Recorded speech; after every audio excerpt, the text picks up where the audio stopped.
What's up? This is Music Man today talking about sex.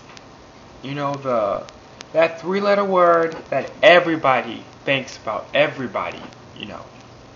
From the moment you start hitting puberty, you're thinking about it.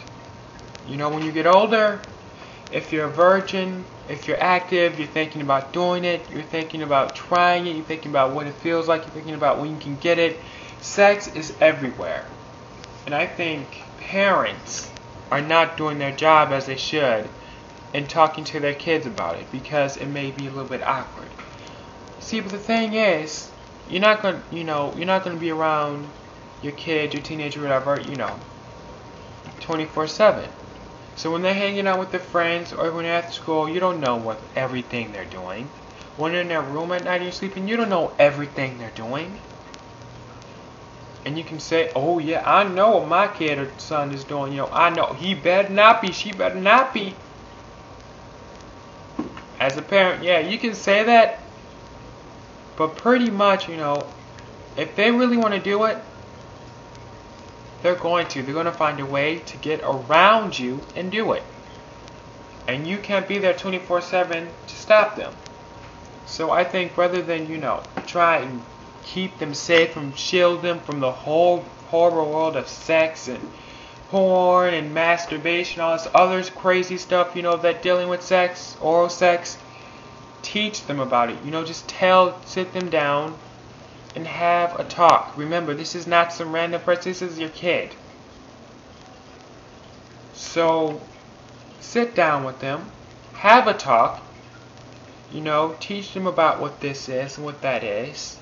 Tell them about the consequences, of sex, of oral sex, whatever kind of sex you're having.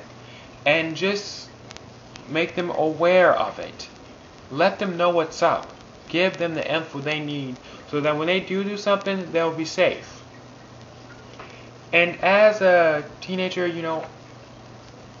it's your job to make good decisions. I'm not saying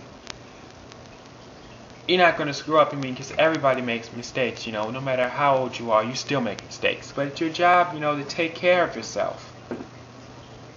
It's your job, as you get older, to make decisions that will benefit your life.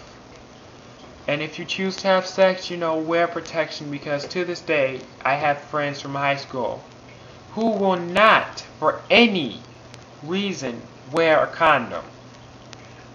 I don't know why, but they say, it takes away the feeling, it's impossible. They'll never get AIDS because the people they're sleeping with, are safe. And I'm thinking, what? Come on. Not everybody, who says, I don't have AIDS, is telling the truth. Sometimes, I'd say more than 50% of the time, half the people who are saying, I don't have AIDS, do have AIDS. And they're not even aware of it. Because they're being so promiscuous and sleeping around or not wearing protection or either having oral sex with each other and not using a condom. Yes, that's right. With oral sex, it's a thing that you really do need to use a condom because herpes can be transmitted, through the bacteria in your mouth when giving oral sex, whether it be to a girl or a guy or whatever. So just be aware and conscious of it. Before you go into something, know all the details. In one-night stands, there are emotional effects. You may go into that one-night stand thinking, okay, I'm going to have some fun, I'm going to get off, blah, blah, he or she, whoever is going to get off, and it's all, it's all good. But the other person may have emotional, effects afterwards. So in other words, they may be feeling something for you. They may start to really like you. They may start to feel something. But, there's no such thing as just no emotions, no feelings. Because even one-night stands, are tied to a feeling of some sort, even if it's just loneliness. Everybody wants to be, with somebody. Everybody wants to have that somebody eventually to come home to. Even the people that that are saying, I'm a pimp, dog. I don't need nobody, Don't believe them. Because everybody, at the end of the day, wants someone to come home to.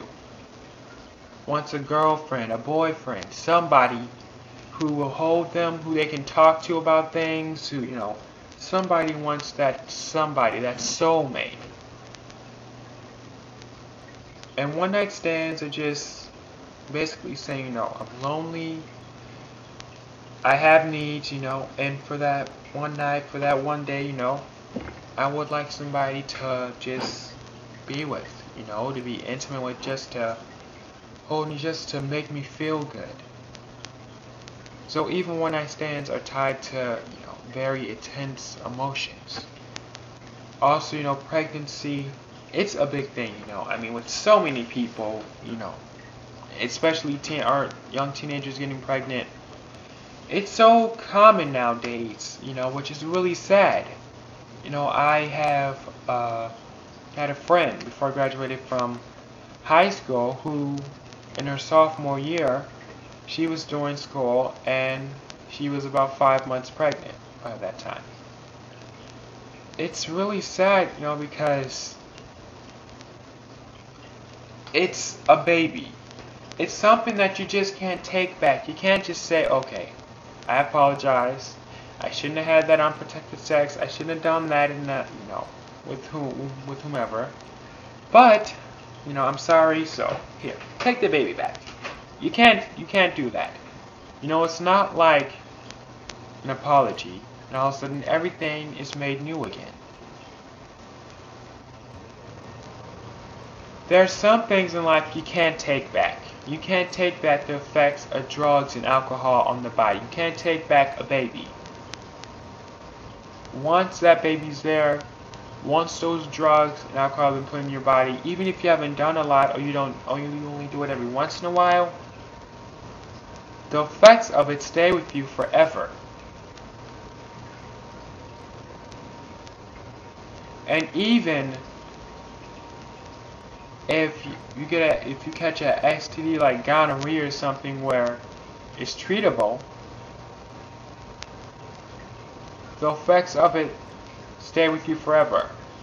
Which basically means even if you get the antibiotics and cure it, or whatever other, curable STD there is out there, it weakens your immune system. So there are so many things, that parents really don't talk to their kids about, and I know this isn't the best informational guide, but, it's a start, just look up stuff, find out, information on the internet. On the internet you can get information to practically anything nowadays. But just be aware and be safe, and remember, everything you do has consequences, So if you go on drinking, have that sober driver, who's going to drive you back and forth. Know your limits when you're drinking, even though I don't condone it, But I can't judge anybody because, hey, I'm not perfect. Who is? If you're going to do drugs, at least make sure, the dealer you go to or the guy getting that weed from, isn't lacing it with anything. Just be safe. Be aware of all the decisions you make, and have a good day. Thanks.